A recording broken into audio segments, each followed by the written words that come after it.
votre rendez-vous incontournable avec l'actualité qui dérange, déchire et parfois, fait sourire. Ici, nous explorons les coulisses de l'information avec rigueur, passion et, disons-le franchement, une pointe d'ironie pour pimenter le tout. Notre mission ? Vous informer avec des faits solides, une analyse percutante et ce regard incisif qui ne craint ni les vérités qui fâchent, ni les sujets tabous. Parce qu'être patriote, c'est aussi poser les bonnes questions et refuser les réponses toutes faites. Alors, préparez-vous à découvrir l'actualité comme vous ne l'avez jamais vue, décryptée, démystifiée et, parfois, délicieusement grinçante. Info patriote, là où l'information devient une affaire de conviction.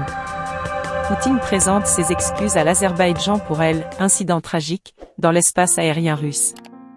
Nous décortiquons l'actualité internationale avec un œil critique et une pointe d'ironie. Aujourd'hui, cap sur une affaire qui mélange diplomatie, tragédie et géopolitique, elle, incident tragique, dans l'espace aérien russe. Vladimir Poutine, maître des excuses et des stratégies à plusieurs niveaux, s'adresse à l'Azerbaïdjan après un crash aérien qui soulève bien des questions. Samedi dernier, Vladimir Poutine, dans son rôle bien rodé de chef d'État tout-puissant mais sensible, a décroché son téléphone rouge pour parler à son homologue azerbaïdjanais Ilham Aliyev. Objet de la discussion ?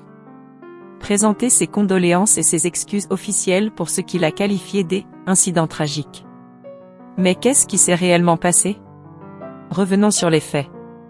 Un avion Embraer 190, exploité par Azeri Airlines, vol J2-8243, dépendant de Bakou à Grozny, s'est écrasé près de la ville kazakh d'Akhto.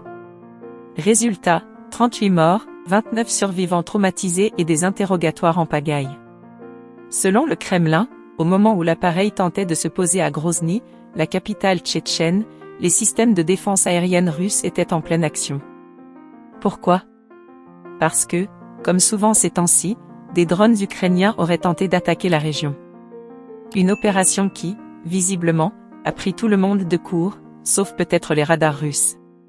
Alors là, imaginez la scène, un avion civil tente d'atterrir dans un aéroport transformé en zone de guerre électronique.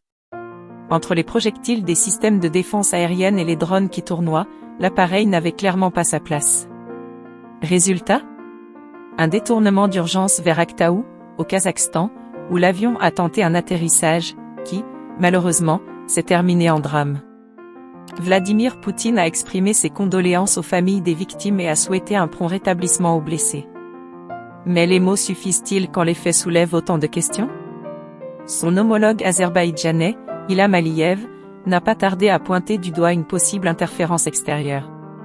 Selon lui, des particules étrangères auraient pénétré le fuselage de l'avion en plein vol, bénissant les passagers et les membres d'équipage. Face à cette situation, les deux dirigeants ont convenu d'une enquête internationale.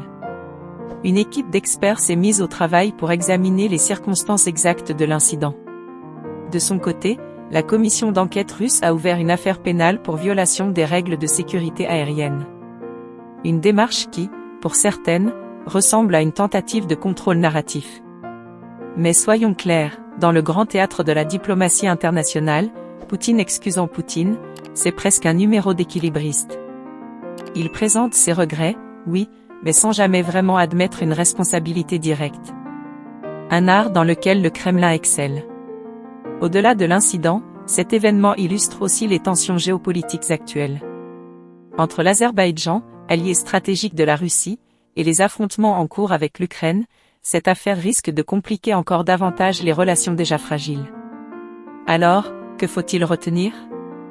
Un accident tragique, certes, mais aussi une situation où les enjeux militaires et diplomatiques brouillent la frontière entre le civil et le militaire. La question qui demeure, cet accident était-il évitable, ou est-il le résultat inévitable d'une guerre qui s'étend au-delà des lignes de front ? Merci de suivre France Focus. N'oubliez pas de vous abonner pour plus d'analyses et de décryptage sur l'actualité internationale. Et, comme toujours, partagez vos opinions dans les commentaires, qui, selon vous, portent la responsabilité de cet incident tragique ? À bientôt pour un nouvel épisode.